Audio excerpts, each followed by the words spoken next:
नमस्कार मित्रांनो, मी ॲडव्होकेट योगेश्वर गुडे आपल्या सर्वांचं यूट्यूब चॅनलवर स्वागत करतो. आपण आतापर्यंत फौजदारी प्रक्रियांसहित काही व्हिडिओ बघितलेत, काही त्याच्याबद्दल माहिती घेतली आहे.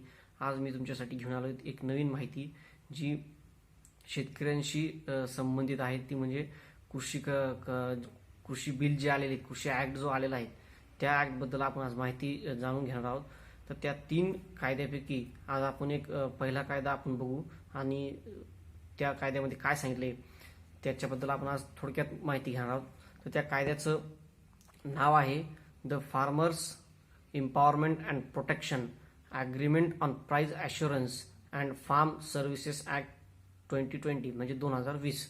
म्हणजे शेतकऱ्यांचे सशक्तीकरण आणि संरक्षण यासाठी जे करार करून ज्याची जो हमी भाव राहणार आहे, करार केल्यानंतर जो हमी भाव राहणार आहे त्याच्यासाठी, आणि फार्म सर्व्हिसेस म्हणजे काय राहणार आहेत त्यासाठी हा कायदा तयार करण्यात आला आहे. तर त्यामध्ये 4 चॅप्टरमध्ये त्याची विभागणी करण्यात आली आहे. 4 चॅप्टरमध्ये 25 कलमा ह्या कायद्यामध्ये दिलेल्या आहेत. ह्या कायद्यामध्ये तर त्याची पहिली कलम ही त्या कायद्याचं नाव आणि तो कायदा 5 जून 2020 या तारखेपासून अंमलात लागू झाला आहे यासाठी आहे. आणि कलम 2 जी आहे त्याच्यामध्ये डेफिनेशन्स म्हणजे व्याख्या दिल्या आहेत. या ज्या काही शब्द ह्या ॲक्टमध्ये येणार आहेत त्या शब्दांसाठी त्यांचा काय अर्थ आहे त्या अर्थाचं थोडक्यात माहिती त्यांनी दिली आहे. त्याच्यातलं आपण ए बघू. एपीएमसी यार्ड म्हणजे काय? एपीएमसी यार्ड म्हणजे means the physical premises covering agricultural produce market committee yard by what ever name called establish for regulating markets and trade in farming produce under any state act. APMC yard म्हणजे जसं आपल्याला माहिती, ज्याला आपण क्राऊब म्हणतो साध्या मराठी, कृषी उत्पादन बाजार समिती. म्हणजे यांनी कृषी उत्पादन बाजार समितीच्या राज्य सरकारच्या वेगवेगळ्या राज्य सरकारच्या कायद्याने जे कृषी उत्पादन बाजार समिती अस्तित्वात आल्या आहेत त्या कृषी उत्पादन बाजार समिती म्हणजे कृषी उत्पादन बाजार समिती. याच्याबद्दल त्यांनी फक्त एवढंच याच्यात सांगितलं आहे. त्यानंतर त्यांनी दुसरी डेफिनेशन जी दिली ती कंपनी या शब्दाची दिली आहे. कंपनी या शब्दाचा अर्थ हा कंपनी ॲक्ट 2013 नुसार घ्यायचा आहे. आणि त्याच्यामध्ये सी म्हणजे नंबर 3 ला त्यांनी एक डेफिनेशन दिली आहे जी जो शब्द यामध्ये वापरला जाणार आहे या कायद्यामध्ये तो आहे electronic trading and transaction platform. तर तो त्याचा अर्थ काय आहे? Means a platform setup to facilitate direct and online buying or selling for conduct of trade and commerce of farming produce through a network of electronic devices and internet application. म्हणजे असं एक प्रकारचं व्यासपीठ त्यांनी सांगितलंय की जे व्यासपीठ ऑनलाईन मार्गाने म्हणजे कम्प्युटरद्वारे किंवा तुमचं एखादं कुठल्याही गटाचं ॲप्लिकेशन वगैरे बनवून एखाद्या गावाचं तिथलच्या 10-20 लोकांचं गटाने तयार केलेलं ॲप्लिकेशन, त्या प्रकारचं व्यासपीठ तयार करून तुम्ही तिथूनही तुमचा शेतकरीचा जो माल आहे तो माल तुम्ही विकू शकतात आणि काही सर्व्हिसेस तुम्ही घेऊ शकतात म्हणजे बाय करू शकतात. तर या पद्धतीने इलेक्ट्रॉनिक ट्रेडिंग तुम्ही ऑनलाईन पद्धतीनेही करू शकतात याबद्दल सांगण्यात आलं आहे. त्याच्यामध्ये 3 नंबरचं काय सांगितलंय, 4 नंबरचं फार्म सर्व्हिसेस म्हणजे काय, कृषी सेवा म्हणजे काय सांगितलं त्याच्यामध्ये include supply of seed, feed, footer, agro chemicals, machinery and technology, advice, non chemical agro inputs and such other inputs for farming.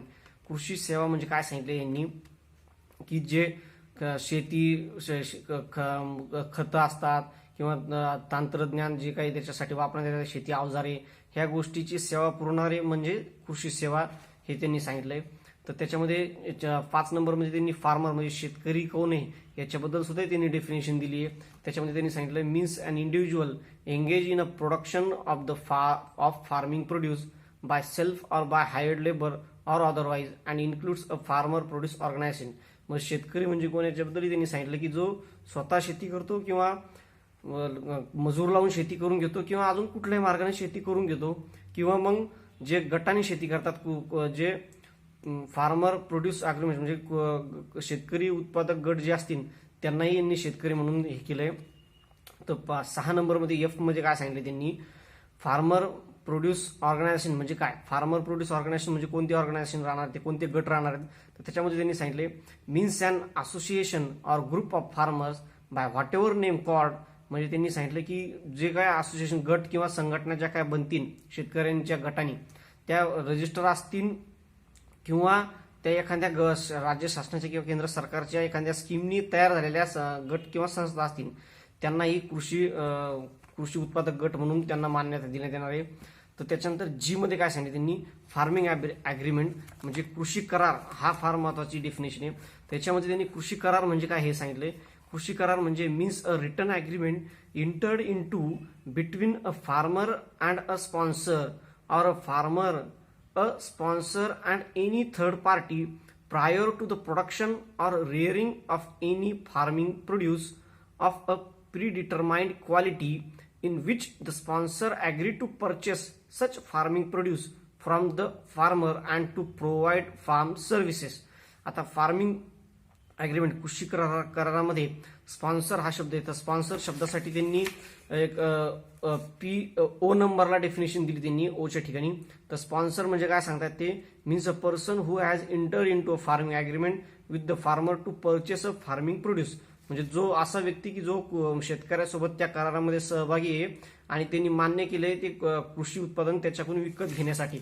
तर कृषी करारामध्ये त्यांनी काय सांगितलंय की शेतकरी आणि जो प्रायोजक, स्पॉन्सर म्हणजे प्रायोजक जो राहणार, शेतकरी शेतकऱ्यांसोबत करार करणार, शेतकरी प्रायोजकासोबत करार करू शकणार, किंवा शेतकरी स्पॉन्सर प्रायोजक किंवा तिसरा व्यक्ती यांच्यासोबत हे दोघं तिघे मिळून करार करू शकतात. कोणत्या गोष्टीसाठी करार करू शकणार, ते करार करू शकणार की एखाद्या कृषी उत्पादन जे येणार आहे किंवा जे आलेलं कृषी उत्पादन आहे त्याच्यासाठी ते करार करू शकणार की याची प्रीडिटरमाइंड क्वालिटी सुद्धा ते ठरवून ते करार करू शकतात की हे अशा समजा एक उदाहरण घ्यायचं जर झालं तर समजा एखादी मॉल आहे किंवा अजून एखाद्या ठिकाणचे व्हेजिटेबल मार्केट आहे की ज्या ठिकाणी त्यांना रोज सर्टन अमाऊंट त्यांना मेथी किंवा सर्टन अमाऊंट असं काहीतरी त्यांना क्वालिटीचं उत्पादन लागणार त्यांना, तर त्या पद्धतीचे ते शेतकऱ्यांना तशा अप्रोच करतील आणि त्या शेतकऱ्यांकडून त्या पद्धतीचं ते उत्पादन काढून घेतील किंवा त्यांच्याकडून तयार करून घेतील की आम्हाला अशा अशा पद्धतीच्या मेथी किंवा अशा अशा पद्धतीचं आम्हाला बटाट्याची क्वालिटी किंवा अशा पद्धतीचं कुठलंही जे फार्म उत्पादन भेटणार आहे त्याच्यातून ते त्यांना ते उत्पादन त्यांच्याकडून तयार करून घेतील आणि त्यांना त्या उत्पादन घेण्यासाठी जी काय आवश्यकताचे खतं लागतील, बियाणे लागतील, तंत्रज्ञान लागण, ॲडवाईज लागण, ते सगळं पुरवणार प्रायोजक म्हणजे जो स्पॉन्सर असणार आहे ते सगळं ते त्यांना शेतकऱ्यांना पुरवणार आणि ते शेतकरी फक्त त्यांना त्यांच्याकडून ती मदत घेऊन त्यांचं जे त्यांनी जी मेहनत लावणार शेतकरी हे त्याच्यातून त्यांचं उत्पादन त्या फार्मिंग ॲग्रीमेंटमध्ये हे सगळं ह्या सगळ्या टर्म्स अँड कंडिशन इन्क्लूड राहणार.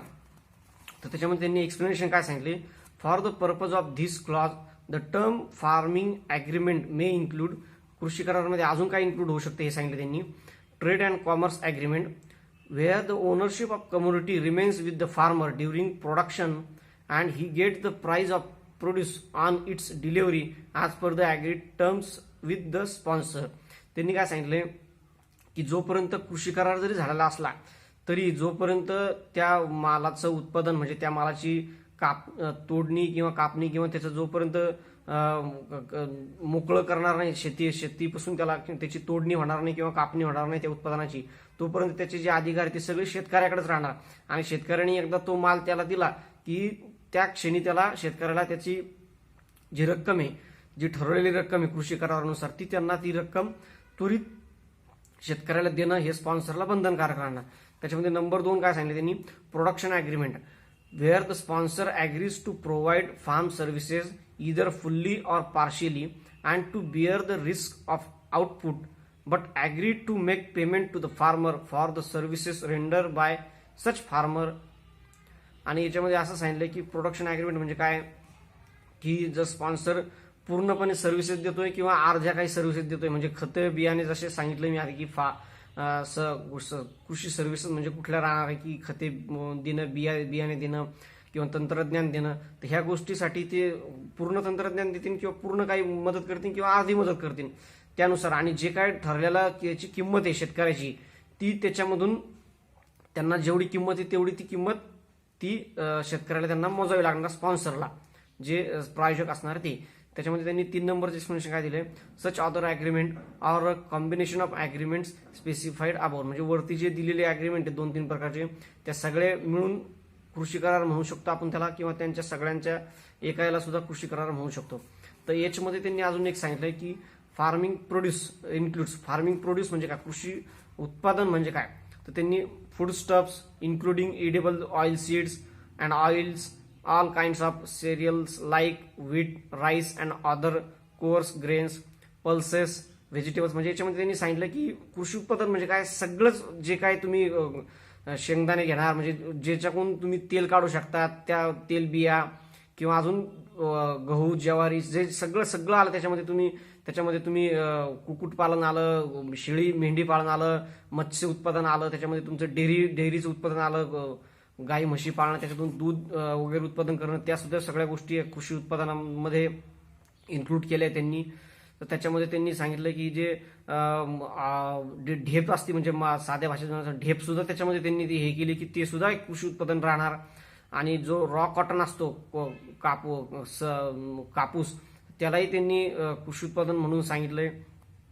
तर त्याच्यामध्ये अजून त्यांनी आय मध्ये एक डेफिनेशन दिली आहे फर्म नावाची. फर्म म्हणजे की एक पार्टनरशिप फर्म म्हणजे की एक संस्था, पार्टनरशिप फर्म जी की इंडियन पार्टनरशिप ऍक्ट नुसार बनली असेल तर ती सुद्धा तेही त्यांना फर्म म्हणून म्हटलंय त्यांनी. त्याच्यामध्ये त्यांनी एक जे नावाचा फोर्स मेज्युरे नावाचा एक क्लॉज आहे, त्याच्यामध्ये असं सांगितलंय की means any unforeseen external event including flood, drought, bad weather, earthquake, म्हणजे असं काहीतरी की जे कोणाच्याही हातामध्ये नाहीये अशा पद्धतीचं जर काही झालं तर त्याच्याबद्दलही त्यांनी पुढे सांगितले. फक्त त्याच्यात त्यांनी इथं फोर्स मेज्युरे या शब्दाची डेफिनेशन सांगितली की जे कोणाच्याही हातामध्ये नाही, की पूर आलाय, दुष्काळ पडलाय, भूकंप झालाय, अशा काही गोष्टी जर ह्या काही झाल्या किंवा एखादा पिकावर रोग पडलाय किंवा अजून कुठल्याही यांनी जर त्या पिकाचं नुकसान झालं असेल तर त्याच्यानंतर त्याचं काय झालं पाहिजे हे सुद्धा त्यांनी याच्यामध्ये समोर घेतलंय. तर याच्यामध्ये फोर्स मेज्युरे नावाची डेफिनेशन दिली त्यांनी. त्याच्यासमोर त्यांनी अजून नोटिफिकेशन सांगितले की नोटिफिकेशन समजा काही जर राज्य सरकार किंवा केंद्र सरकार जर काही नोटिफिकेशन देत असतील तर ते याच्यामध्ये येणार नोटिफिकेशनच्या याच्या खाली.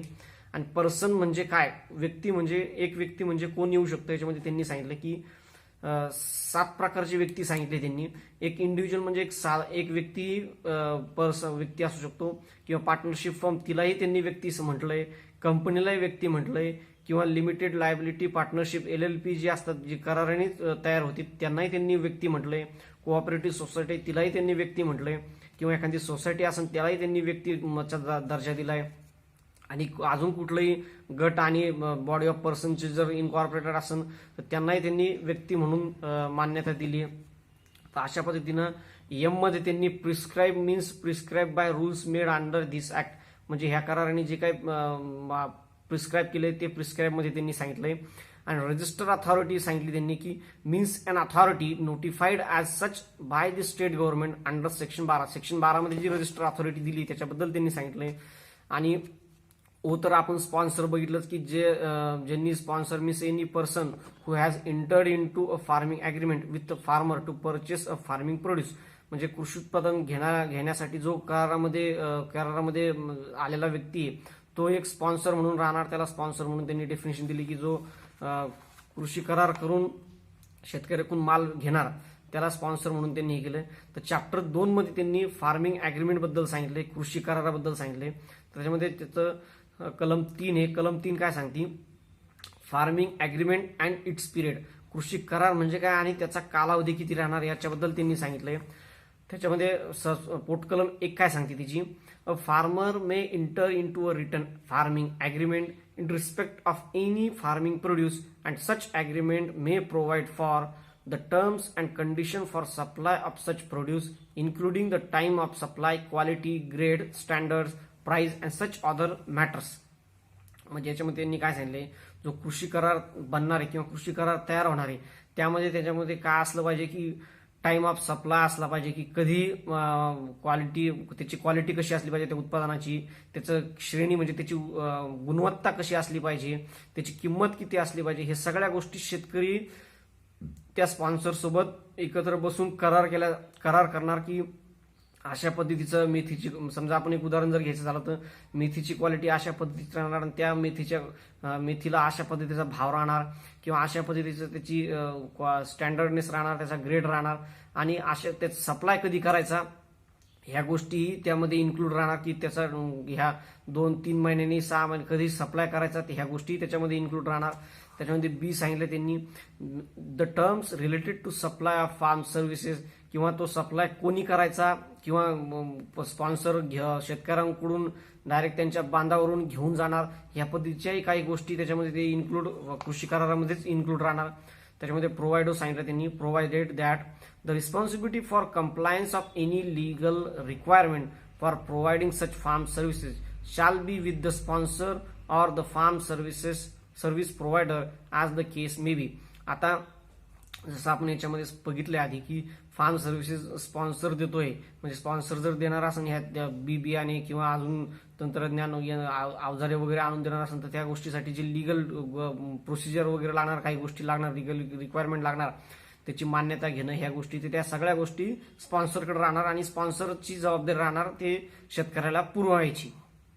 तर नंबर पोट कलम 2 काय सांगतं त्याचं, no farming agreement shall be enter into by a farmer under this section in derogation of any rights of a share cropper. म्हणजे जे आपण म्हणतो की बटाईने जर शेतकरी केलेली असेल किंवा अजून ठोक्याने जर केली असेल तर त्यावेळेस जर समजा आता कृषी करारामध्ये जर तुम्ही शेतकरी आणि स्पॉन्सर जर एंटर होत आहे तर त्यावेळेस जो शेअर क्रॉपर ज्याचा हिस्सेदार आहे त्या पिकाचा, तर त्याला त्याचे राईट व्हायलेट न होता कृषी करार करायचे आहे किंवा त्याचे राईट व्हायलेट होऊ न देता तुम्हाला कृषी करार करायचे आहेत असं त्याच्यामध्ये सांगितलंय. एक्सप्लेनेशन काय सांगितलं त्याच्यामध्ये, for the purposes of this subsection the term share cropper means a tiller or occupier of a farm land who formally or informally agrees to give fixed share of crop or to pay fixed amount to the land owner for growing or rearing of farming produce. जसं मी सांगितलं की share cropper म्हणजे ज्याला आपण शेतकरी पूर्ण वर्षासाठी सालासाठी महिनदार नेमतो किंवा अजून कुठल्याही व्यक्ती नेमतो ज्याच्यासोबत आपण ज्याच्या मदतीने आपण शेतीत करतो, तर त्या व्यक्तीचे राईट व्हायलेट न होता हे कृषी करार करायचे आहे. त्याच्यामध्ये नंबर पोट कलम 3 काय सांगतं, the minimum period of the farming agreement shall B for 1 crop season or 1 production cycle of livestock as the case may be and maximum period shall be 5 years. म्हणजे कृषी कराराचा कालावधी हा एका सीझन पुरता राहील. म्हणजे ज्या गोष्टीचं गव्हाचं उत्पादन जितक्या सीझन पुरतं राहील त्या एका सीझन पुरतं तो करार तयार होईल, किंवा एका प्रोडक्शन म्हणजे पूर्ण वर्षासाठी राहील की ह्या पूर्ण वर्षामध्ये किती वेळेस गहू घेणार किंवा अजून काय कुठलं उत्पादन घेणार त्याच्यासाठी करार होऊ शकतो, किंवा मॅक्झिमम पिरियड याचा हा 5 वर्षाचा राहणार कृषी कराराचा. 5 वर्षाच्या पुढे करार करायचा असेल तर काय करायचं हे त्यांनी खाली सांगितलंय. Provided that where the production cycle of any farming produce is longer and may go beyond 5 years. In such case, the maximum period of farming agreement may be mutually decided by the farmer and the sponsor and explicitly mentioned in the farming agreement. म्हणजे आता जर 5 वर्षाच्या पेक्षा जास्त करार जर त्यांना करायचा असेल शेतकऱ्याला आणि स्पॉन्सरला, तर त्यांनी दोघांनी मिळून म्युच्युअली अंडरस्टँडिंगनी हा त्यांनी टाइम वाढवायचा आहे त्या कराराच्या वेळेसच, आणि तो सगळा टाइम त्यांनी करारामध्ये मेन्शन करायचा आहे. पोट कलम 4 काय सांगतं कलम 3चं, for the purpose of facilitating farmers to enter into written farming agreement the central government may issue necessary guidelines along with model farming agreement in such manner as it deem fit. आता यांनी असं सांगितलं की ही केंद्र सरकारची जबाबदारी राहणार की जे शेतकरी या कृषी करार करू इच्छितात आणि कृषी करार करू इच्छितात त्यांच्यासाठी मॉडेल करार हे कसे असलं पाहिजे करार, यासाठी केंद्र सरकार ते त्यांना प्रोव्हाइड करणार. कलम 4 काय सांगतं, कलम 4 मध्ये quality grade and standard of farming produce याच्याबद्दल सांगितले. म्हणजे त्याची श्रेणी त्याची जी क्वालिटी राहणार आहे आणि त्याची जी स्टँडर्ड राहणार आहे ते कसं असलं पाहिजे हे सांगितलं त्यांनी. पोट कलम 1 काय सांगते त्याचं, the parties entering into a farming agreement may identify and require as a condition for the performance of such agreement compliance with mutually acceptable quality, grade and standard of farming produce.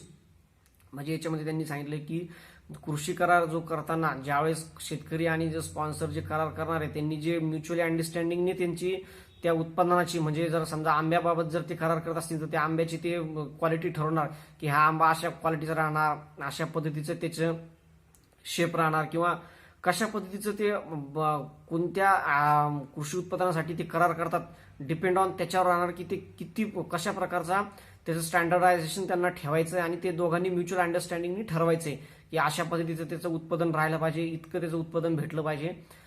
तर ते दोघांनी mutual अंडरस्टँडिंगनी हे ठरवायचं आहे. त्याचं पोटकलम 2 काय सांगतं, for the purposes of subsection 1 the parties may adopt the quality, grade and standard. Subsection 1 ला पकडूनच त्यांनी सबसेक्शन 2 मध्ये काय सांगितलं, parties may adopt quality, grade and standard. म्हणजे काय सांगितलं त्यांनी त्याच्या पुढे की which are compatibly with agronomic practices, agro climate and such other factors. म्हणजे त्यांनी असं सांगितलं की ज्या ठिकाणी समजा जसं की आपल्याला माहिती आहे की सफरचंदाचा जे फळ आहे हे फळ जम्मू काश्मीर किंवा थंड हवेच्या ठिकाणी चांगल्या प्रकारे येतं. तर तेच फळ जर समजा दुसऱ्या एका ठिकाणी जर त्याचं उत्पादन होणार असेल तर त्या ठिकाणी जर त्याचं थोडं स्टँडर्डनेस हे होत असेल तर त्यावेळेस त्यांनी शेतकरी आणि स्पॉन्सर हे दोघंही मिळून ठरवणार की याचं कशा पद्धतीचं स्टँडर्डनेस राहणार आणि कशा पद्धतीचं याचा उत्पादन घेतलं पाहिजे आणि कसं याची क्वालिटी राहणार आहे हे त्यांनी मिळून बघितलं पाहिजे. बी मध्ये काय सांगितलं त्यांनी की formulated by the agency, by any agency of the central government or the state government, for any agency authorized by such government for this purpose. किंवा एखाद्या राज्य सरकारच्या किंवा केंद्र सरकारच्या एखाद्या एजन्सीने सांगितलेला स्टँडर्डनेसचा फॉर्म्युला असेल किंवा अशा पद्धतीचा त्याची त्या फळाची क्वालिटी असली पाहिजे. समजा एखाद्या ठिकाणी मोसंबीचं उत्पादन ह्या भागात घेतात, ह्या भागातलं उत्पादन ह्या एखाद्या ज्या जमिनीमध्ये अशा पद्धतीचं उत्पादन आलं पाहिजे असं काही स्टँडर्डायझेशन ठरवलेलं असेल तर त्या पद्धतीचं स्टँडर्डायझेशन त्यांनी विचारात घेतलं पाहिजे की अशा पद्धतीचं त्याची क्वालिटी आणि स्टँडर्ड आणि ग्रेड राहणार. त्याच्यामध्ये त्यांनी अजून सांगितलं की and explicitly mention such quality, grade and standard in the farming agreement. आणि ह्या सगळ्या गोष्टीचा तपशील त्यांनी त्या कृषी करारामध्ये नमूद केला पाहिजे की कशा पद्धतीचं कृषी उत्पादन हे राहणार आणि कोणत्या कृषी उत्पादनासाठी हा करार केलेला आहे. पोटकलम 3 काय सांगतं, कलम 4चं, the quality, grade and standard for pesticide, residue, food safety standard, good farming practices and labour and social development standard may also be adopt in the farming agreement. आता त्याच्यामध्ये कुठल्या प्रकारचे खतं वापरणार, कुठल्या क्वालिटीचे खतं वापरणार आणि पेस्टिसाइड कोणते वापरणार आणि काय याचे प्रत्येक आणि लेबर कसे वापरणार ह्या सगळ्या गोष्टीचा उल्लेख त्या कृषी करारामध्ये घ्यावा लागेल की कशा पद्धतीनं एखादं उत्पादन समजा आपण उदाहरण घ्यायचं झालं की समजा मोसंबीचं उत्पादन शेतकरी प्रायोजकाला विकतोय तर त्या मोसंबी उत्पादनासाठी कुठल्या खतं हा शेतकरी वापरणार आहे, कुठल्या लेबरकडून त्याची मदत करून त्याचं उत्पादन घेणारे शेतकरी, ह्या सगळ्या गोष्टीचा तपशील त्या कृषी करारामध्ये घेतला गेला पाहिजे. नंबर 4 काय सांगतं पोटकलम कलम 4चं, the parties entering into a farming agreement may require as a condition that such mutually acceptable quality, grade and standard shall be mentioned and certified during the process of cultivation or rearing or at the time of delivery by third party qualified assessor to ensure impartiality and fairness. आता त्यांनी काय सांगितलं, जे त्यांनी standardness आणि grade ठरवलेलं आहे कृषी करारानुसार त्याचं वेळोवेळी स्टँडर्डायझेशन म्हणजे त्याचं जे असेसमेंट आहे ते थर्ड पार्टीकडून त्याचं असेसमेंट केलं पाहिजे की त्याच पद्धतीचे हे पेस्टिसाइड वापरतायत, त्याच पद्धतीचे त्यांनी खतं वापरले, त्याच पद्धतीचे त्यांनी लेबर वापरले जे कृषी करारामध्ये नमूद आहे. ह्या पद्धतीचं थर्ड पार्टी असेसमेंट हे एक तर तुम्ही कल्टिवेशन चालू असताना केलं पाहिजे किंवा कृषी उत्पादन जे उत्पादन झाल्यानंतर केलं पाहिजे. हे डिपेंड ऑन त्यांच्या करारावर राहणार. तर कलम 5 काय सांगतं त्यांचं, प्राइसिंग ऑफ फार्मिंग प्रोड्यूस, कृषी उत्पादनाची किंमत काय राहणार हे कलम 5 मध्ये सांगितलं त्यांनी. The price to be paid for the purchase of farming produce may be determined and mention in the farming agreement itself and in case such price is subject to variation then such agreement shall explicitly provide for. आता याच्यामध्ये जसं कृषी करार करणार आहे खतं कोणते वापरणार, काय वापरणार, त्याच वेळेस त्यांनी त्या उत्पादनाचा किंमत सुद्धा ठरवायची आहे की मोसंबीचं उत्पादन जर समजा घेतोय शेतकरी, तर त्या मोसंबीला किती भाव द्यायचा आहे हे त्या कृषी करारामध्येच नमूद केलं पाहिजे. आणि ते हे ठरवण्याचा अधिकार फक्त शेतकरी आणि त्या प्रायोजक ह्या दोघांच्या म्युच्युअल अंडरस्टँडिंग मध्येच ते मोसंबीची किंवा कुठल्याही उत्पादनाची किंमत ठरवण्याचा अधिकार ह्या दोघांना राहणार, कारण ते दोघं मिळून तो करार करणार आहे. म्हणून ह्या किंमत ठरवण्याचा अधिकार दुसऱ्या कोणत्याही व्यक्तीला राहणार नाही, फक्त त्या दोघांना राहणार. तर याच्यामध्ये त्यांनी ए मध्ये काय सांगितलं, guaranteed price to be paid for such produce. आणि त्याच्यामध्ये सांगितलं की त्यांनी गॅरंटेड प्राइस त्यांना त्या कृषी उत्पादनासाठी गॅरंटेड प्राइस ही त्याच्यात ठरवली गेली पाहिजे, की काहीही झालं तरी समजा बी मध्ये सांगितलं त्यांनी अजून पुढं, a clear price reference for any additional amount over and above the guaranteed price including bonus or premium to ensure best value to the farmer, and such price reference may be linked to the prevailing prices in specified APMC yard or electronic trading and transaction platform or any other suitable benchmark prices. Provide जो काय सांगितलं त्याच्यामध्ये त्यांनी, provided that the method of determining such price or guaranteed price or additional amount shall be annexed to the farming agreement. आता याच्यामध्ये त्यांनी यामध्ये सांगितलं की गॅरंटेड प्राइस ही शेतकऱ्याच्या उत्पादनाला भेटलीच पाहिजे. कृषी कराराच्या उत्पन्नामध्ये जी काही किंमत ठरवलेली त्या उत्पन्नाची गॅरंटेड प्राइस सुद्धा त्यांना ठरवायची. म्हणजे मोसंबीचं उत्पादन जर त्यांनी जे काय किंमत ठरवणार, त्यांनी जे डझनावर जर ठरवणार असतील तर त्याच्यानुसार त्यांनी एक मिनिमम प्राइस जी आहे ती फिक्स प्राइस त्यांना गॅरंटेड प्राइस ठरवायची, की काही झालं तरी एवढी गॅरंटेड प्राइस ही शेतकऱ्याला भेटलीच पाहिजे. अशा पद्धतीचे त्या कृषी करारामध्ये समावेश राहणार त्या गोष्टीचा. कलम 6 काय सांगतं ह्या कायद्याचं, sale or purchase of farming produce. त्या कृषी उत्पादनाचं विक्री आणि खरेदी कशी करायची याच्याबद्दल सांगितले त्यांनी कलम 6 मध्ये. Where under a farming agreement the delivery of any farming produce is to be number B A taken by the sponsor at the farm gate, he shall take such delivery within the agreed time. त्याच्यामध्ये त्यांनी काय सांगितलं, जर कृषी करारामध्ये असं सांगण्यात आलं असेल की शेतकऱ्याचा आणि स्पॉन्सरचा जर करार झाला असेल की स्पॉन्सरनी जे काय उत्पादन झालंय ते उत्पादन शेतकऱ्याच्या बांधावरून किंवा शेतकऱ्याच्या जो काय फार्मिंग गेट वगैरे असेल किंवा बांधावरूनच उचलून घेऊन जायचंय हे स्पॉन्सरची जबाबदारी राहणार. तर त्यावेळेस त्या आणि जो काही टाइम ठरवलेला असेल की ह्या टाइम मध्येच स्पॉन्सरनी ते माल घेऊन जाणं गरजेचं आहे, तर ते त्याच वेळेस ते झालं पाहिजे. अशा पद्धतीचं त्याच्यामध्ये क्लॉज राहायला पाहिजे. नंबर बी काय सांगते त्याच्यामध्ये, effected by the farmer it shall be the responsibility of the sponsor to ensure that all preparations for the timely acceptance of such delivery have been made. आणि ही जबाबदारी प्रायोजकाची राहणार की वेळेत जो वेळ ठरवलेला आहे त्या वेळेमध्ये शेतकऱ्याचं जे उत्पादन झालेलं आहे ते उत्पादन घेऊन जाणं हे प्रायोजकाची जबाबदारी राहणार आणि त्याच्यासाठी काय प्रिपेअरनेस त्यांनी करायची हे प्रायोजकावर जबाबदारी राहणार. पोट कलम 2 काय सांगतं कलम 6चं, the sponsor may before accepting the delivery of any farming produce inspect the quality or any other feature of such produce as specified in the farming agreement. Otherwise, he shall be deemed to have inspected the produce and shall have no right to retract from acceptance of such produce at the time of its delivery or thereafter. त्याच्यामध्ये पोटकलम 2 मध्ये काय सांगितलंय की स्पॉन्सरनी acceptance जेव्हा शेतकरीचं उत्पादन जेव्हा घेतोय sponsor त्यावेळेसच त्यांनी त्या क्वालिटीचं वगैरे चेक केलं पाहिजे की कशा पद्धतीची क्वालिटी, ज्या पद्धतीच्या कृषी करारानुसार ठरलेली क्वालिटी स्टँडर्ड आहे का नाही ह्या गोष्टीचं त्यांनी त्याच वेळेस चेक केलं पाहिजे. त्यावेळेस त्याच्यानंतर तो काहीही बोलू शकणार नाही. एकदा त्यांनी माल घेऊन गेल्यानंतर त्याला काहीही बोलण्याचा अधिकार राहणार नाही. नंबर 3 काय सांगतं पोटकलम त्याचं, द स्पॉन्सर शाल ए where the farming agreement relate to seed production make payment of not less than 2/3 of agreed amount at the time of delivery and the remaining amount after due certification but not later than 30 days of delivery. आता याच्यामध्ये काय सांगितलं त्यांनी, seed production बी उत्पादन जर असं एखाद्या याचं शेतकऱ्याकडून बी तयार करण्यासाठी जर शेतकऱ्याला सांगितलं गेलं असं तर त्यावेळेस डिलिव्हरी घेतानाच ज्या बीची डिलिव्हरी घेतोय स्पॉन्सर त्याच वेळेस 2/3 जी अमाऊंट आहे ॲग्रीड अमाऊंट जी ठरवलेली त्यांनी कृषी करारानुसार ती 2/3 अमाऊंट 2/3 अमाऊंट ही शेतकऱ्याला त्या क्षणी स्पॉन्सरशिपला द्यावं लागेल आणि उरलेली अमाऊंट ही 30 दिवसाच्या आतमध्ये सर्टिफिकेशन झाल्यानंतर 30 दिवसाच्या आतमध्ये ते अमाऊंट शेतकऱ्याला देणं हे स्पॉन्सरला बंधनकारक राहणार आहे.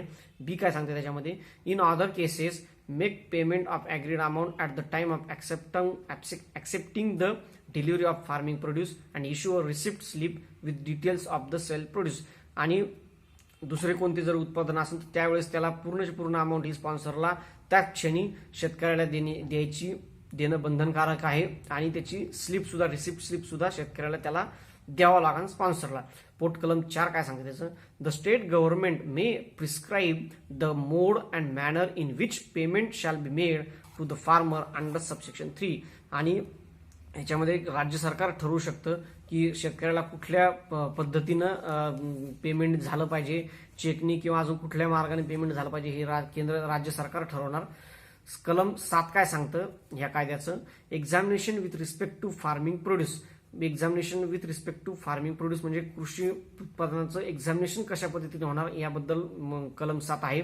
त्यामध्ये असं सांगितलंय, पोट कलम 1 काय सांगते त्याचं, where a farming agreement has been entered into in respect of any farming produce under this act, such produce shall be exempt from the application of any state act, be by whatever name called established for the purpose of regulation of sale and purchase of such farming produce. आता याच्यामध्ये काय सांगितलंय हे फार महत्वाचं कलम आहे कलम 7, की जो करार कृषी करार जो झालेला आहे शेतकऱ्यामध्ये आणि प्रायोजकामध्ये, तर त्या करारामध्ये जे काय कृषी उत्पादनाचा करार झालेला आहे ते कृषी उत्पादन हे एक्झम्प्ट असन. कुठल्यापासून एक्झम्प्ट असन, की जे आपण बघितलंय की एपीएमसी मध्ये माल गेला पाहिजे त्याच्यानंतरच तो माल विकल्या जाणार अशा पद्धतीचं जे होतं तर ते आता राहणार नाही. शेतकरी हा त्याचा माल त्याच्या बांधावरून सुद्धा विकू शकतो हे कृषी करार करून. कृषी करार केलं की त्यावेळेस त्या मालाला कोणीही अडवू शकणार नाही किंवा ते शेतकऱ्यालाही कुठं जायची आवश्यकता राहणार नाही. त्याच्या बांधावरून तो स्पॉन्सर येऊन त्याचा माल घेऊन जाऊ शकतो. नंबर 2 काय सांगितलं त्याच्यामध्ये, not with standing anything contain in the essential commodities act 1985 or in any control order issued thereunder or in any other law for the time being in force, any obligation related to stock limit shall not be applicable to such quantity of farming produce as are purchased under a farming agreement entered into in accordance with the provisions of this act. म्हणजे ह्या कायद्यानुसार जो कृषी करार झालेला आहे आणि त्या कृषी करारामध्ये ज्यांनी जे कृषी उत्पादन विकत घेतलंय ज्या प्रायोजकांनी, त्यांना स्टॉक करण्यासाठी किंवा स्टॉक न करण्यासाठी कुठल्याही प्रकारचं बंधन राहणार नाही इसेन्शियल कमोडिटीज ऍक्टनुसार किंवा त्याच्यामध्ये पास झालेल्या ऑर्डरनुसार. तर ह्या कलम 7 नुसार असं सांगण्यात आलं की जो काही माल कृषी उत्पादन जे विकणार आहेत शेतकरी हा ते त्यांच्या बांधावून किंवा कुठलंही त्यांना जिथं वाटेल तिथून ते कृषी उत्पादन त्या करारानुसार ते त्यांचा माल विकू शकतात. त्याच्यावर एपीएमसी यार्ड किंवा अजून कुठल्याही प्रकारचं कुठल्याही कायद्याने त्या माल विक्रीवर बंदी राहणार नाही.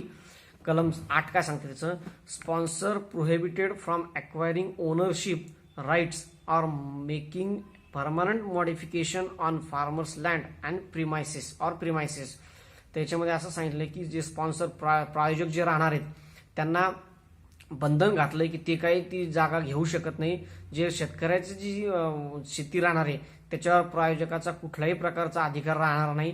त्यांनी फक्त करार हा कृषी उत्पादनासाठी केलेला असणार आहे, त्याच्यावर कुठल्याही प्रकारचा त्यांचा त्या शेतीवर अधिकार राहणार. त्याच्यामध्ये त्यांनी सांगितलंय no farming agreement shall be entered in to for the purpose of. त्याच्यामध्ये त्यांनी सांगितलं की जे कृषी करार झालेला आहे त्या कृषी करार हे कुठल्याही ट्रान्सफरसाठी किंवा सेल किंवा लीज किंवा मॉर्टिगेजसाठी त्या कराराचा उपयोग होणार नाही. त्याच्यामध्ये अजून त्यांनी बी मध्ये सांगितले की raising any permanent structure or making any modification on the land or premises of the farmer unless the sponsor agrees to remove such structure or to restore, किंवा स्पॉन्सर एखादं शेड वगैरे उभं करतोय त्या ठिकाणी काही तात्पुरत्या स्वरूपात, तर त्यावेळेस त्यांनी ते ॲग्री केलं पाहिजे की हे माझं काम झाल्यानंतर मी ते पूर्ववत करून देणार, ती जागा ती जमीन पूर्ववत करून देणार. अशा पद्धतीने असेल तर त्यावेळेस शेतकरी त्याला अलाव करणार. अन्यथा ती जागेचा उपयोग फक्त स्पॉन्सर कशासाठीही करू शकत नाही. फक्त माल घेणं, मालाची त्यांना कृषी सेवा देणं आणि कृषी माल उत्पादन झाल्यानंतर माल घेऊन जाणं एवढंच फक्त स्पॉन्सरचं काम राहणार आहे. स्पॉन्सरला त्या जमिनीचा काहीही अधिकार राहणार नाही. कलम 9 काय सांगते त्याचं, linkage of farming agreement with insurance or credit. आता याच्यामध्ये काय सांगितले, कृषी करार जे लिंक करायचे आहेत इन्शुरन्स आणि क्रेडिट सोबत, तर ते कशा पद्धतीने ते सांगितले, farming agreement may be linked with insurance or credit instrument under any scheme of central government or the state government or any financial service provider to ensure risk mitigation and flow of credit to farmer or sponsor or both. इथे म्हणजे त्यांनी काय सांगितले की जे कृषी करार होणार आहे ते कृषी करार हे इन्शुरन्स कंपनी सोबत किंवा क्रेडिट इन्स्ट्रुमेंट सोबत हे लिंक करायचे आणि त्याचा फायदा कोणाला द्यायचा काय हे त्याच्यानंतर ते ठरणार की शेतकऱ्याकडे फायदा होणार त्याचा की स्पॉन्सरला फायदा होणार. तर कलम 10 काय सांगते त्याचं, other parties to farming agreement, farming ॲग्रीमेंटला अजून कुठल्या पार्टीज राहणार हे सांगितले त्यांनी कलम 10 मध्ये, save as otherwise provided in this act an aggregator or farm service provider may become a party to the farming agreement, and in such case the role and services of such aggregator or farm service provider shall be explicitly mentioned in such farming agreement. जर प्रायोजक आणि शेतकरी यांच्या व्यतिरिक्त जर अजून कोणी त्या कृषी करारामध्ये इन्क्लूड असेल तर त्यांची कुठल्या प्रकारची त्यांचा रोल राहणार किंवा त्यांची कोणती जबाबदारी राहणार हे सगळ्या त्यांच्या जबाबदाऱ्या आणि त्यांचे अधिकार हे त्या कृषी करारामध्ये इन्क्लूड झाले पाहिजे. Explanation, for the purpose of this section, aggregator means any person including a farmer produce organization who acts as an intermediator between a farmer or a group of farmers and a sponsor and provides aggregation related services to both farmers and sponsor. आता याच्यामध्ये असं सांगितलं त्यांनी की aggregator असू शकतो की जो जे कृषी जे काही शेतकऱ्यांची गट शेती जी निर्माण केली त्या गट शेतीचे जे 10-15 जे काही शेतकरी असतील त्या शेतकऱ्यांचा एक लीडर म्हणून किंवा त्या शेतकऱ्यांचा एक मध्यस्थी हा प्रायोजकासोबत करार करणं अशा पद्धतीचा एक ॲग्रिगेटर तो असू शकतो असं सांगितलं त्यांनी. कलम 11 काय सांगतं या कायद्याचं, alteration or termination of farming agreement, कृषी कराराचं अल्टरेशन किंवा टर्मिनेशन कसं होणार. At any time after entering in to a farming agreement the parties to such agreement may with mutual consent alter or terminate such agreement for any reasonable cause. आता त्याच्यामध्ये असं सांगितलं की म्युच्युअल कन्सेंट सांगितलं म्हणजे दोघांचं प्रायोजक आणि शेतकरी ह्या दोघांनी म्युच्युअल कन्सेंटनी हा करार बदलू शकतात किंवा कॅन्सलही करू शकतात. हा करार हे त्या दोघांच्या अंडरस्टँडिंगवर राहणार. कलम 12 काय सांगते याचं, इस्टॅब्लिशमेंट ऑफ रजिस्ट्रेशन अथॉरिटी.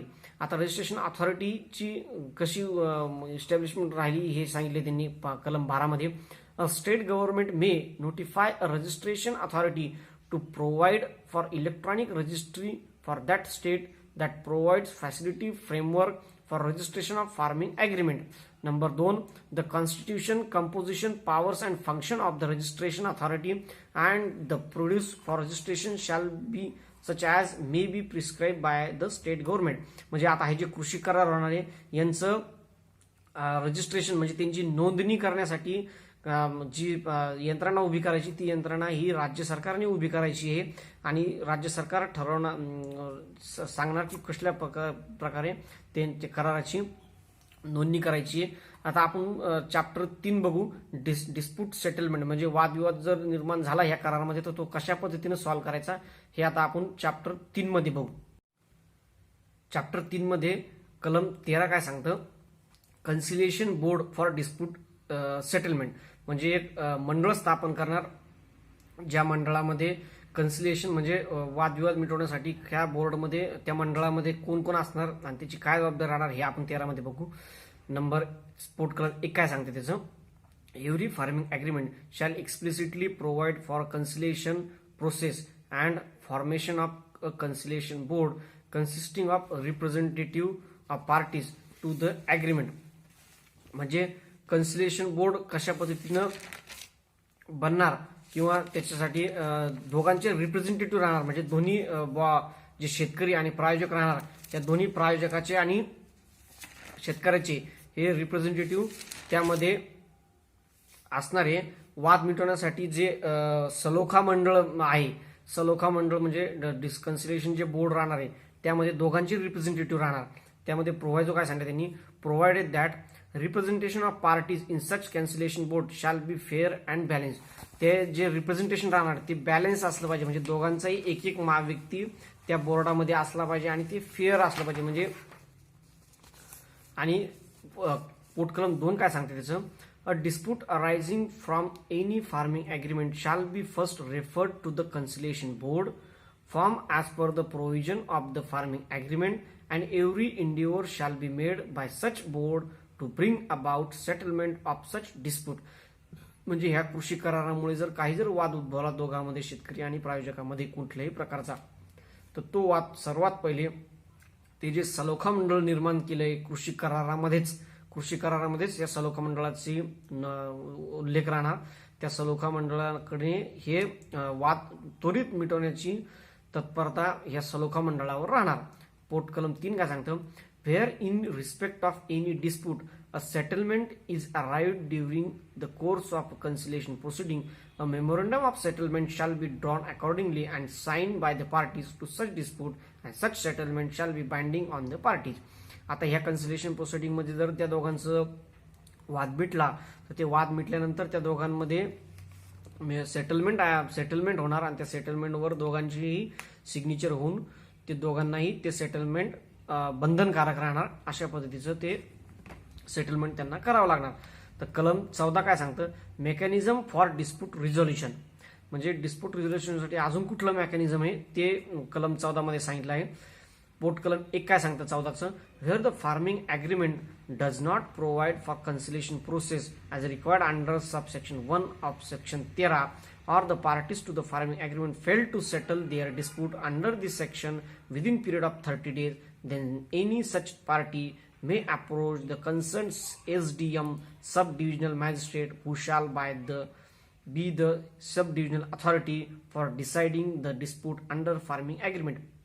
जसं आपण बघितलं सलोखा मंडळ, जसं कन्सिलेशन बोर्डनी जर का तो वाद मिटला नाही किंवा त्या कृषी करारामध्ये कन्सिलेशन बोर्डचा उल्लेख जर नसेल आणि तो वाद जर 30 दिवसाच्या आत जर मिटला नाही, तर त्यावेळेस कुठल्याही एका पार्टीनी, शेतकरी असो किंवा स्पॉन्सर असो, त्यांनी सब डिव्हिजनल मॅजिस्ट्रेट म्हणजे सब डिव्हिजनल अथॉरिटी राहणार त्यांच्याकडे अप्रोच करायचं, म्हणजे त्यांच्याकडे अर्ज करायचा. नंबर 2 काय सांगतं पोटकलम 2 त्याचं, on receipt of dispute under subsection 1 SDM म्हणजे सब डिव्हिजनल अथॉरिटी मे काय करणार आहे sub divisional authority. Number 1, the farming agreement did not provide for conciliation process constitute a conciliation board for bringing about. जर त्या कृषी करारामध्ये कन्सिलेशन बोर्डचा उल्लेख जर नसेल तर कन्सिलेशन बोर्डची स्थापना करणार हे सब डिव्हिजनल अथॉरिटी करणार. Number 2, the parties fail to settle their dispute through conciliation process decide the dispute in summary manner within 30 days from the date of receipt of such dispute, after giving the parties a reasonable opportunity of being heard, and pass an order for recovery of the amount under dispute with such penalty and interest as it deems fit, subject to the following conditions, namely. जर कृषी करारामध्ये जे main ठरवलेलं सलोखा मंडळ आहे, कन्सिलेशन board आहे, त्या बोर्डाने जर का त्यांचं वाद मिटला नाही, तर मग त्यावेळेस जी सब डिव्हिजनल अथॉरिटी राहणार ही 30 दिवसाच्या आत तो वाद मिटवणार आणि त्या वाद मिटवल्यानंतर जे काय अमाऊंट वगैरे कोणाकडं इकडं तिकडं झालेली असेल किंवा काय असेल तर ती रिकव्हरी करण्याचा ऑर्डर देणार. पण ते रिकव्हरी करण्याची ऑर्डर कशा पद्धतीची असणार हे खालच्या कंडिशनवर डिपेंड राहणार. त्याच्यामध्ये पहिली कंडिशन आहे, where the sponsor fail to make payment of the amount due to the farmer, such penalty may extend to 1.5 times the amount due. आणि जर का स्पॉन्सर प्रायोजक जर शेतकऱ्याचे पैसे देणे बाकी असेल तर ते पैसे हे त्याला 1.5 पटीने त्याला शेतकऱ्याला द्यावे लागणार हा ऑर्डर झाल्यानंतर. Number 2, where the order is against the farmer for recovery of the amount due to the sponsor on account of any advance payment or cost of inputs as per terms of farming agreement, such amount shall not exceed the actual cost incurred by the sponsor.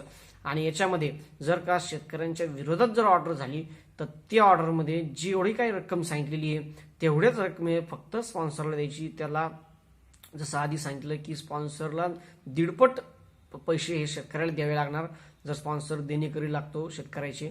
आणि जर का शेतकऱ्याने जर स्पॉन्सरची देणेकरी लागतो तर त्यावेळेस जेवढी रक्कम आहे फक्त तेवढीच रक्कम शेतकऱ्याला स्पॉन्सरला द्यावी लागणार.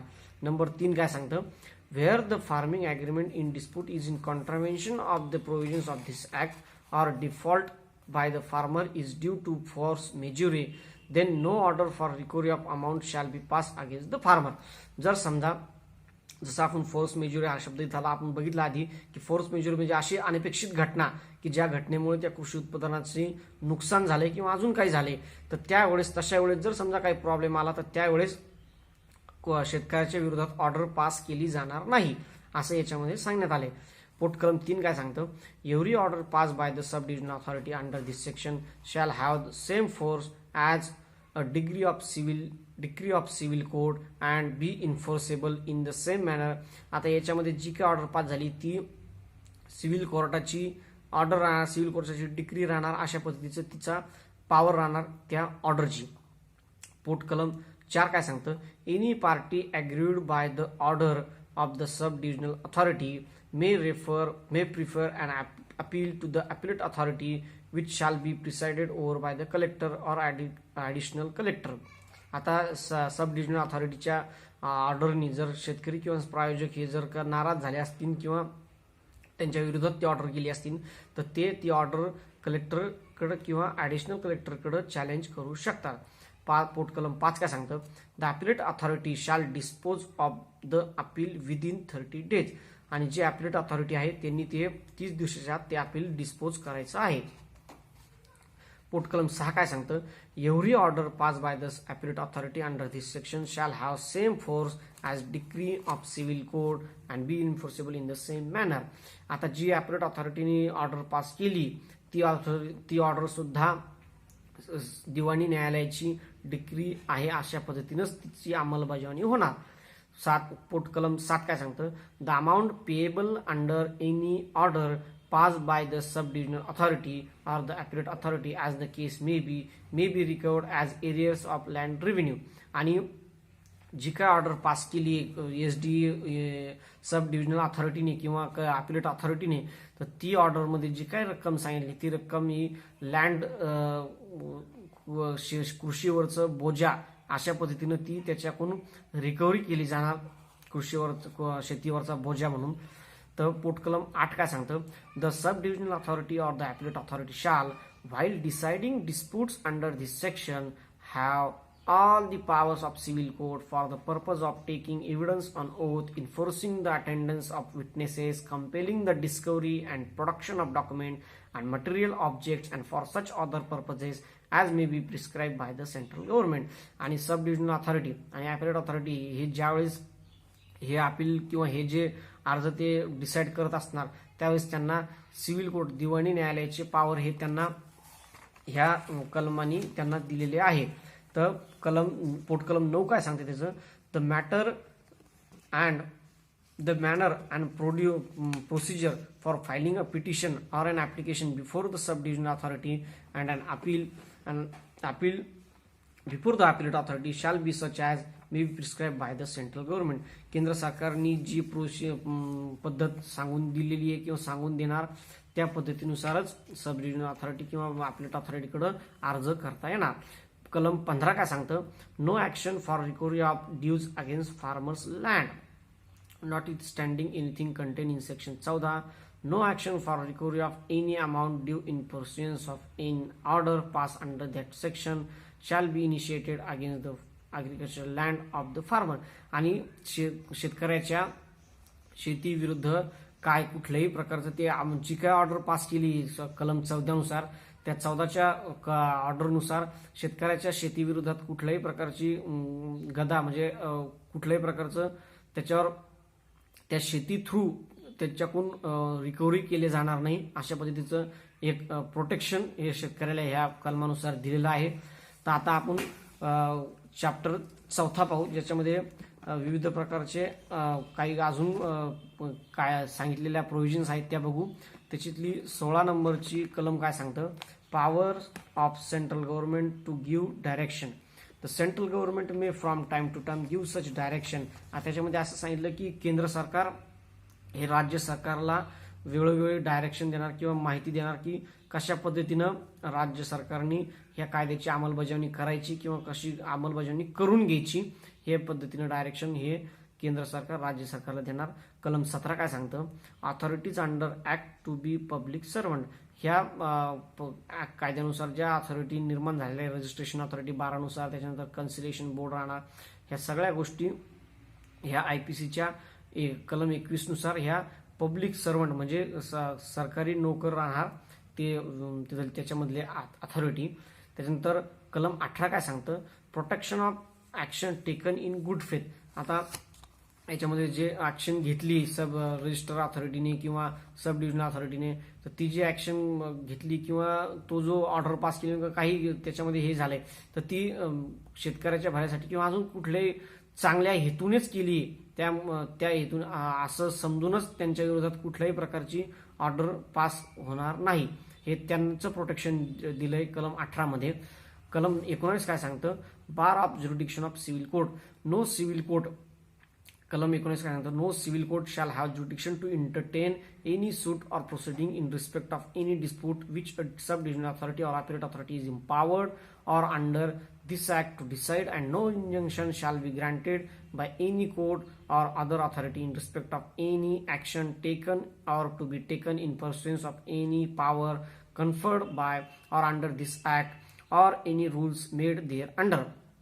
त्याच्यामध्ये कोर्टाला कुठलीही पॉवर दिलेली नाही. त्यांनी सांगितलं की SDM जे जर त्यांच्यामध्ये काही वाद निर्माण झाला तर तो सब डिव्हिजनल अथॉरिटीकडे जाणार किंवा सब डिव्हिजनल अथॉरिटी नंतर तो वाद कलेक्टरकडे जाणार. तर ह्या दोघांनाही ज्या प्रकारे पॉवर दिली ते पॉवरचा ती पॉवर हा सिव्हिल कोर्ट वापरू शकणार नाही किंवा सिव्हिल कोर्टाने ह्या मॅटरमध्ये लक्ष द्यायचं नाही, अशा पद्धतीचं त्यांचं पोटकलम 19 नुसार म्हणणं आहे. पोटकलम कलम 19 नुसार म्हणणं आहे. कलम 20 काय सांगतं, act to have an overriding effect. The provision of this act shall have effect notwithstanding anything inconsistent therewith contain in any state law for the time being in force or in any instrument having effect by virtue of any such law other than this act. आता हा केंद्र सरकारचा कायदा असल्यामुळं हा कायदा राज्य सरकारच्या कायद्यावर ओव्हररायडिंग इफेक्ट म्हणजे वरचढ राहणार, अशा पद्धतीचा हा कायदा राहणार. त्याच्यामध्ये प्रोव्हायझो काय सांगतो, provided that a farming agreement of such contract entered into under any state law for the time being in force or any rules made there under before the date of coming into force of this act shall continue to be valid for the period of such agreement or contract. हा कायदा येण्याच्या आधी जर काही करार निर्माण झाले असेल त्या नोटिफिकेशन नुसार, तर ते ह्या कायद्यानेच तयार झालेत असं गृहीत धरून ते पुढे कंटिन्यू होणार, अशा पद्धतीनं कलम 20 मध्ये सांगण्यात आलंय. कलम 21 काय सांगतं, act not to apply to stock exchange and clearing corporation. म्हणजे हा कायदा काही स्टॉक एक्सचेंज किंवा क्लिअरिंग कॉर्पोरेशन जे security and contract regulation act 1956 याच्यामध्ये जे काही होणारे करार आहेत त्यांना हा कायदा लागू होणार नाही, अशा पद्धतीने सांगितलंय. कलम 22 काय सांगते याचं, power of central government to make rules. केंद्र सरकारची पॉवर सांगितली याच्यामध्ये कलम 22 मध्ये. The central government may by notification in the official gazette make rules for carrying out the provisions of this act. Number 2, याच्यामध्ये जी काही प्रोव्हिजन दिली आहे ह्या प्रोव्हिजनची अंमलबजावणी करण्यासाठी केंद्र सरकार ऑफिशियल गॅजेटमध्ये नोटिफिकेशन तयार करू शकतं कुठल्या कायद्याची अंमलबजावणी करण्यासाठी. पोटकलम 2 काय सांगते त्याचं, in particular and without prejudice to the generality of the foregoing power such rules may provide for all or any of the following matters namely. त्याच्यामध्ये ए मध्ये काय सांगितलं त्यांनी, other purposes for which the sub-divisional authority or the appellate authority shall have the powers of civil court under subsection 8 of section 14. याच्यामध्ये सांगितलं त्यांनी की जी काय पॉवर सब डिव्हिजनल अथॉरिटी किंवा appellate authority दिली त्याच्या व्यतिरिक्त जर पॉवरचा काही उपयोग करत असेल तर त्यावेळेस कोर्ट दिवाणी न्यायालय हे करू शकतं. किंवा बी मध्ये काय सांगितलंय, the manner and procedure for filing petition or application before the sub-divisional authority and appeal before appellate authority under section 1. की याच्यामध्ये सुद्धा केंद्र सरकार नोटिफिकेशन आणू शकतं की कशा पद्धतीनं ऍप्लिकेशन केलं पाहिजे. C, any other matter which is to be or may be prescribe or in respect of which provision is to be made by rules by the central government. किंवा अजून कुठल्याही प्रकारचं काही जी ह्या कायदा अंमलबजावणी करण्यासाठी जे काय अजून कायदा वगैरे किंवा नोटिफिकेशन करायची गरज पडेल ती केंद्र सरकार निश्चितपणे करण हे त्याच्यामध्ये पॉवर देण्यात आलेली आहे. पोटकलम 3 काय सांगते त्याचं, every rule made by the central government under this act shall be laid as soon as may be after it is made before each house of parliament while it is in session for a total period of 30 days which may be comprised in one session or in 2 or more successive session. म्हणजे याच्यामध्ये असं सांगण्यात आलं की जे काही केंद्र सरकार याच्यामध्ये नोटिफिकेशन किंवा अजून काही करतील तर ते त्यांना सदनसमोर म्हणजे लोकसभा आणि राज्यसभा दोन्ही सभागृहासमोर हे त्यांना मांडावे लागतील आणि तिथून पास झाल्यानंतरच त्याची पुढे अंमलबजावणी होणार, अशा पद्धतीचं याच्यामध्ये सांगण्यात आले. कलम 23 काय सांगतं, power of state government to make rules, राज्य सरकारचे कोणते अधिकार ते सांगितले याच्यामध्ये, the state government may by notification in the official gazette make rules for carrying out the provisions of this act. ह्या कायद्याच्या अंमलबजावणीसाठी राज्य सरकारही काही कलमा किंवा काही नोटिफिकेशन करू शकतं.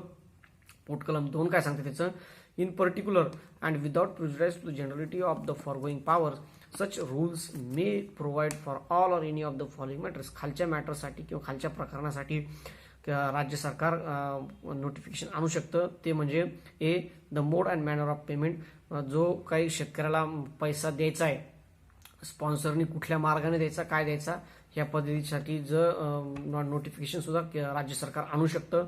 B, the constitution composition, registration authority जी 12 मध्ये बनवली किंवा 12 नुसार बनवणार आहे तर ती कशा पद्धतीची असली पाहिजे, कशी तिचे अधिकार काय असले पाहिजे, ह्या सगळ्यांचं पॉवर ही राज्य सरकारकडे राहणार. Number 3 C, any other matter which is to be or may be prescribe or in respect of which provision is to be made by rules or by the state government. राज्य सरकारने अजून कुठल्याही प्रकारच्या notification वगैरे बनवू शकतात ह्या वरच्या 2-3 गोष्टी अंमलबजावणी करण्यासाठी. पोटकलम 3 काय सांगतं, every rule made by the state government under this act shall be laid as soon as may be after it is made before the house of state legislation. त्याच्यामध्ये तसं सांगितलंय की राज्य सरकारने कुठलाही कायदा किंवा कुठलाही नियम याच्यामध्ये बनवला या कायद्याची अंमलबजावणी करण्यासाठी तर तो नियम ती पोटकलम किंवा ते सगळ्या गोष्टी ह्या विधानसभेसमोर किंवा विधान परिषदेसमोर दोघांपुढेही ज्या राज्यामध्ये 2 सभागृह असतील तर त्या दोन्ही सभागृहापुढे ते मांडायचे. ज्या राज्यामध्ये 1 सभागृह असेल त्या एका सभागृहापुढे ते मांडून तिथं पारित करून मगच त्याची पुढं त्याची अंमलबजावणी होणार. कलम 24 काय सांगतं ह्या कायद्याचं, पॉवर टू रिमूव्ह डिफिकल्टीज, म्हणजे जर काही डिफिकल्टीज निर्माण होणार असतील ह्या तर त्या कशा पद्धतीने रिमूव्ह करायच्या हे याच्यामध्ये सांगितलंय. पोटकलम 1 काय सांगतं, if any difficulty arises in giving effect to the provision of this act the central government may by order publish in the official gazette make such provisions not inconsistent with the provisions of this act as may appear to it to be necessary for removing the difficulty. म्हणजे जर हा कायद्याच्या अंमलबजावणी करण्यासाठी जर काही difficulty काही अडचणी येणार असतील तर केंद्र सरकार हे ऑफिशियल गॅजेट म्हणजे त्यांच्या राज्यपत्रामध्ये घोषित करून पब्लिश करतील आणि ते डिफिकल्टीज रिमूव्ह करतील. त्याच्यामध्ये नंबर पोटकलम 2 काय सांगितलं, every order made under this section shall be laid as soon as may be after it is made before each house of parliament. आणि जी काय याच्यामध्ये आता नोटिफिकेशन काढणार गॅजेटमध्ये काढणार राज्यपत्रामध्ये ते नोटिफिकेशन सुद्धा हाऊस सदनासमोर ते ठेवायचं आहे आणि तिथून पास करून ते घ्यायचंय. आणि शेवटचं कलम याच्यातलं 25 जे आहे ते सांगतं की जे ऑर्डिनन्स आलं होतं 2020 हे कायदा येण्याआधी ते ऑर्डिनन्स हे रिपील झालंय आणि त्याच्यानुसार ज्या ऑर्डिनन्सनी जे काही गोष्टी केलेल्या आहेत करार निर्माण झाले त्या ऑर्डिनन्सनुसार ते सगळे कंटिन्यू ह्या कायद्यानुसार होणार. तर आपण ह्या 3 जे कृषी विधेयक आलेले आहेत जे कृषी कायदे आहेत त्यापैकी आपण 3 विधेयकापैकी एका विधेयकाची आज माहिती घेतली आहे. तर बाकीचे 2 विधेयक आहेत जे 2 कायदे आहेत त्याची माहिती आपण पुढच्या व्हिडिओमध्ये सांगायचा प्रयत्न करू. आज जी माहिती तुम्हाला सांगितली त्या माहितीबद्दल जर तुम्हाला अजून काही विशेष माहिती जर ची आवश्यकता वाटत असेल तर तुम्ही नक्कीच ते तुमच्या जवळच्या वकिलांना किंवा अजून जे कायद्यामध्ये अभ्यासक आहे त्यांना तुम्ही ती विचारू शकतात किंवा तुम्ही मलाही कॉन्टॅक्ट करू शकतात. आणि हा व्हिडिओ तुम्हाला कसा वाटला याबद्दल नक्कीच कळवा. धन्यवाद.